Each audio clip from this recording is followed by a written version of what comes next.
Ito mga lods, iakit na natin sila kasi bumababa na sila eh.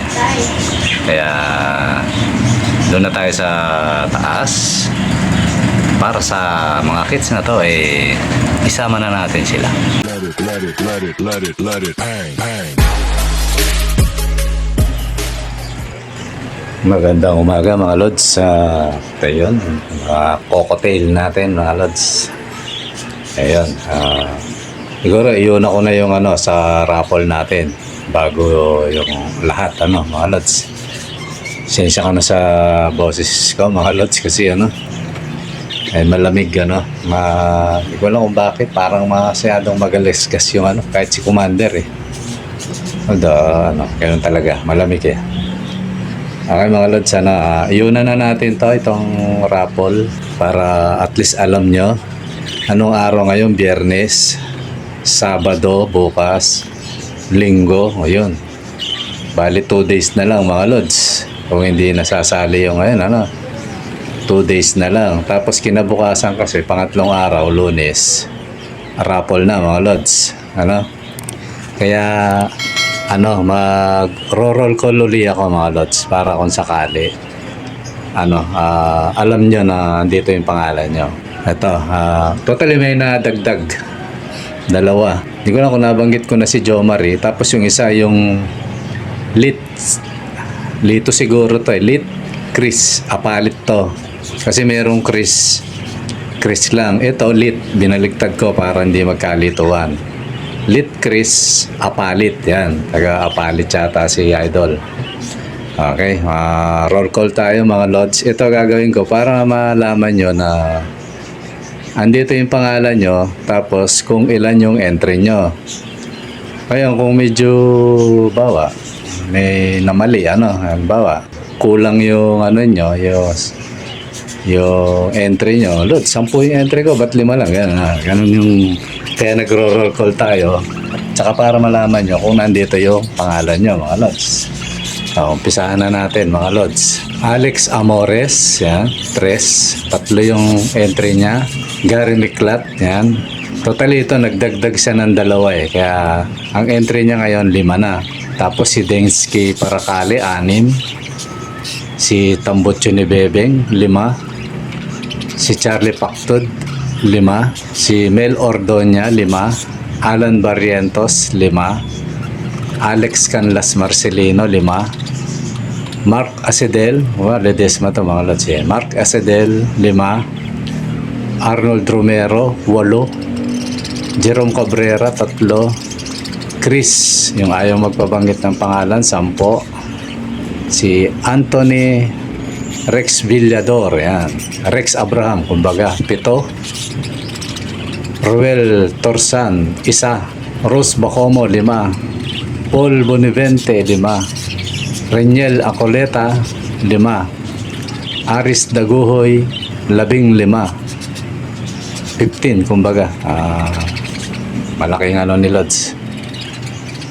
JR San Jose 6. Jomari Cadjao 5. Litz Chris, yan, Litz Chris Apalit, yan, 2. So yun mga lods, para at least alam niyo kung nandito kayo.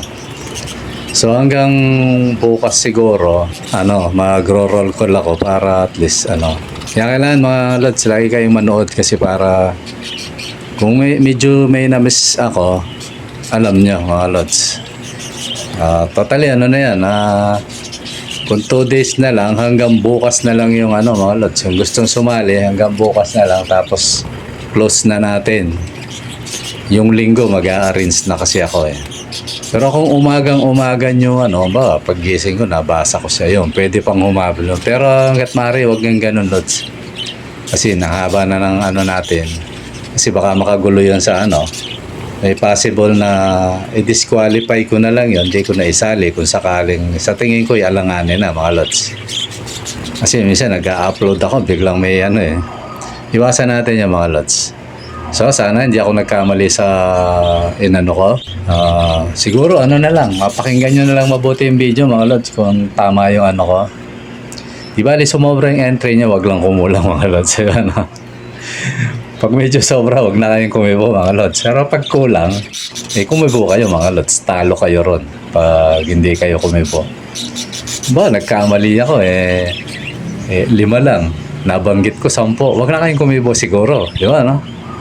Pero malabo yun lods kasi may record dyan Pero kung sakali mga sumobra, okay na sa akin yan. Kasi kaya lang, ang problema lang yung mga kasama natin. Kaya maganda talaga parehas mga lods. Okay, iwanan natin yan, yung ano na yan. So totally, yung mga binanggit kong pangalan, siguro kung comment kayo kung may kung may concern kayo, Lods, bakit 3 lang yung 5 yun gano'n. So tapos, isend nyo yung ebidensya. O kaya, makikita ko naman yun kaya napaka-importante yung pinapasend ko sa inyo dito sa messenger ko yung yung pinapa-captured ko, di ba mga lods, Pinaka-ebidensya yun, yung katunayan na yun talaga yung hinulog nyo. Tsaka kayo yun, di ba mga lods, para malinis. Okay, iwan na natin yan mga lods at ayun, yung kaganapan kanina na totally yun yung entrada ko mga lods yung may bumaba na kasi. Binalik ko lang uli sa nest box yun kasi nga bumaba ka dito mga lods. Sana mamaya wag na kasi wala nakakapuyat mga lods sa totoo lang. 2 gabing puyatan. Hindi pwedeng kahit antok na antok ka, hindi pwedeng hindi ka bumangon o hindi ka rin makakatulog na maganda. Yan na yung sitwasyon ng lugar namin ngayon dito mga lods. Mula nung kinalkal nila yung rito. Kaya minsan yan yung ito, may singit ko lang Yan. Siguro hindi naman lihim sa inyo. Pinaglaanan ng malaking budget yung flood control na yan. Pero parang pinaglaanan nila para lumaki yung baha. Yan. Kaya napakasayang ng pera natin mga lods. Isa kami dyan sa tinatamaan niyang na yan. Dito balita ako 100 million. Sabi mismo ng kapitan namin to Kaya shoutout ka sa iyo kapitan kung nanonood ka. Ikaw mismo may sabi nito. 100 million bumabaha. Kaya nakakaano ng kalooban. Kaya lang wala tayong magawa Sila yung nakaupo. Imbis na alagaan tayo, napeperwisyo tayo mga lods. Ganun talaga, wala tayong magagawa Bagay ako yung kalooban ng Diyos, malapit na ako umalis dito. Bibilang na lang akong taon. Kaya pakiusap sa inyo, yung may project dito, palagpasin nyo na ako ng 5 taon para wala na tayong problema. Ay mga lods, iwan na natin yan. Nakakaano ng kalooban yan. Ayoko na yan Alam niyo yan, yung mga ganyan problema o mga ganyang klaseng ayoko napapasakop sa ganyan. Yung nakakain ka ng sistema. Ayoko yan mga lods. Totally galit ako sa korap. Yan, diretso kong sasabihin. Kaya dito maraming galit sa akin minsan kasi masyado tayong diretso. Mali yan kahit kailan hindi ako magpapaano sa mali mga lods. Okay, iwan na natin yan mga lods. Nakakaano lang yan. Tama naman yung temperature ng dugo ko kaya hindi ko kailangan tumaas ang dugo ko mga lods. Kaya mga lods, pasensya na kayo. Bugso lang ng dahil kami isa sa apektado. At nakikisimpatya ako sa mga naapektuhan ng baha dyan, mga kababayan natin sa may Bicol. Mga lods, kawawa yung mga kababayan natin na yan. Laki-laki ng budget. Grabe. Tapos ganun lang ang mangyayari sa kanila iwan na natin yan mga lods. Tako na tayo sa ating mga ibunan. Ayun mga lods, yun nga bumabaha kaya kinuha ko yung mga ibon natin. Totally 4 yung isa. Nung binalik ko uli, hindi na siya uli bumaba kaya pinabayaan ko lang kasi hindi naman okay lang naman yan. Totally, itong nasa baba, pinababayaan ko lang na bumaba ng kusa, tapos ilalagay na natin doon. Yung 3 na ilagay na natin. Kita nyo na mga lods, meron na naman lumabas na na crested. Malamang magkapatid yun. Kasi 2 sila di ba Ang problema ko lang, Hindi ko siya matukoy kung kanino talaga siya kasi kung titingnan ko siya, doon siya sa sa itong isang magkatabing dominant. Yan yung hinala ko doon kasi doon ko nakita yung doon ko nakita yung crested So ngayon, kung doon siya, ngayon hindi naman sabay-sabay sila mga lods Kaya malalaman ko rin kung kanino yun. Yun lang naman kasi halos magkakamukha na kasi to tapos biglang may crested. Parang kanino to, di ba Pero yan, ngayon hindi sila sabay-sabay. May namisa na ngayon. So, tapos may nangingitlog pa. So, makikita ko rin kung kanino sila lahi. Kaya, yan mga lods. Sabi nga ni Commander, gawa ka na kasi ng yung record. Para hindi ka nalilito. Sabi ko yun lang naman kasi kilala ko na yung mga Pero bakit biglang may naglabas ng gano'n mga lods So, masaya. Hindi ka napaglian lang. Pwede yun mga lods. Makakala nyo, ang ibon hayop. Kay ibon, kay pwedeng maglihi yan mga lods. Gusto niya nang patunay na totoo yung paglilihi. Nasa Biblia yan mga idol, sa Lumang Tipan. Yung dalawang pastor na bakit dumadami yung niya, yung alaga niya, yung kawan niya, bakit dito kumukonti? Nasa Biblia yan. Ang ginagawa ng pastor, naglilihi yung may nilalagay siya sa patubigan Ayun, naglilihi yung yung mga alaga niya. Nagiging ganun ang itsura mga lods. Nasa Biblia yan, kaya totoo yan mga lods. Yung napaglihian ka, ganito itsura, kaya lalabas ganun. Nasa Biblia yun, biblical yun mga idol. Kaya sa ibon, possible din.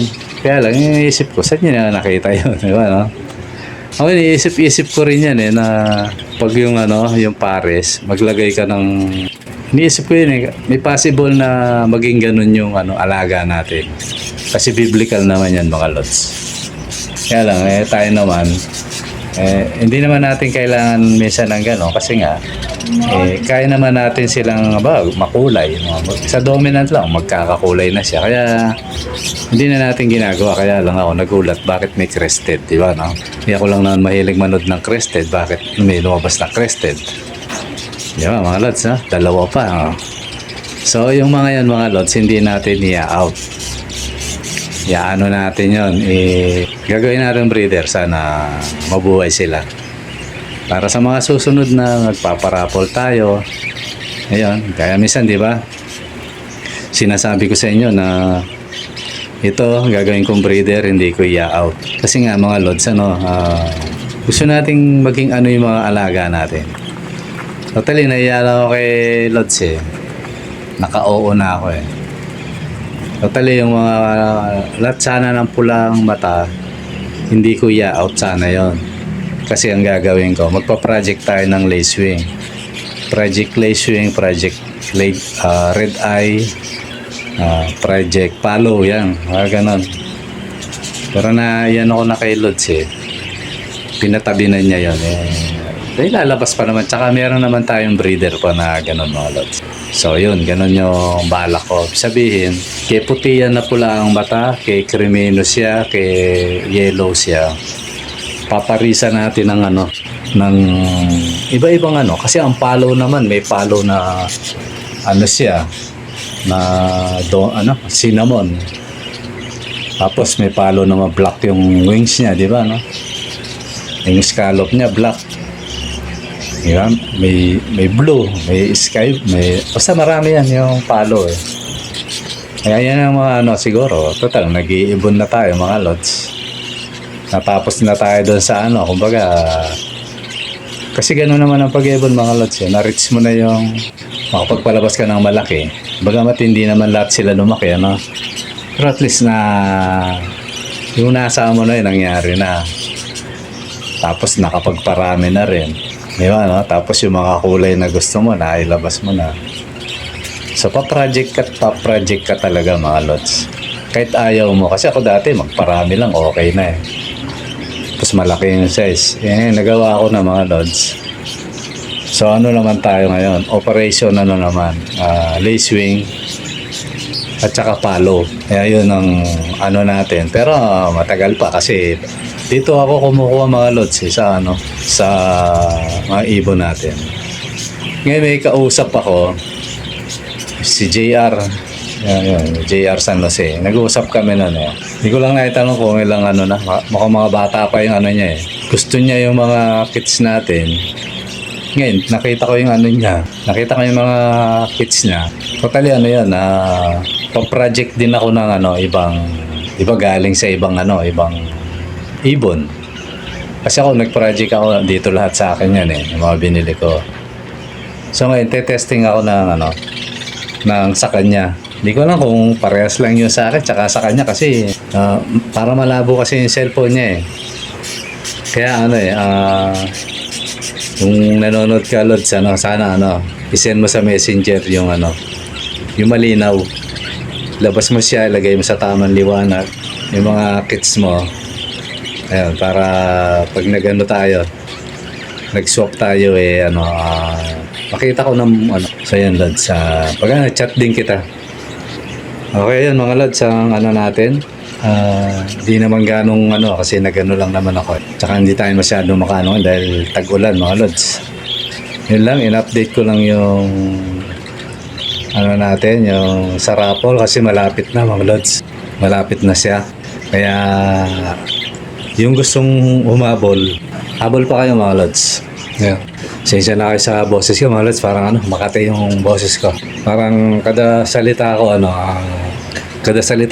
makati. Totally kinakap ko lang pero ubo ako ng ubo mga Lods. Kaya yun muna siguro mga Lods. In-update ko lang sa raffle natin. Kaya yung habol na kayo, baka totally last day entry na bukas mga Lods, Sabado. Kaya yun mga Lods, yun lang ang natin. At maraming salamat mga Lods. Sana patuloy kayong sumuporta. Yung pala mga Lods, yung mga subscribe, pakitulungan nyo lang mga Lods, 43 na lang.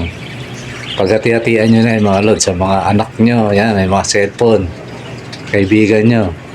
Pasuporta na mga Lods. Ganito na lang mga Lods.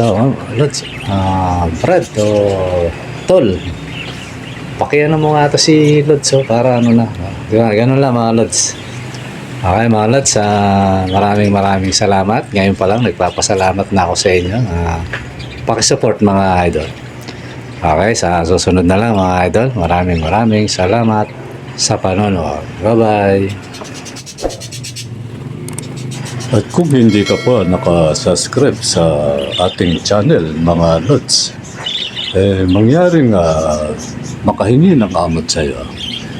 At pakiclick mo na rin ang notification bell para lagi kang updated sa ating mga video. Maraming salamat.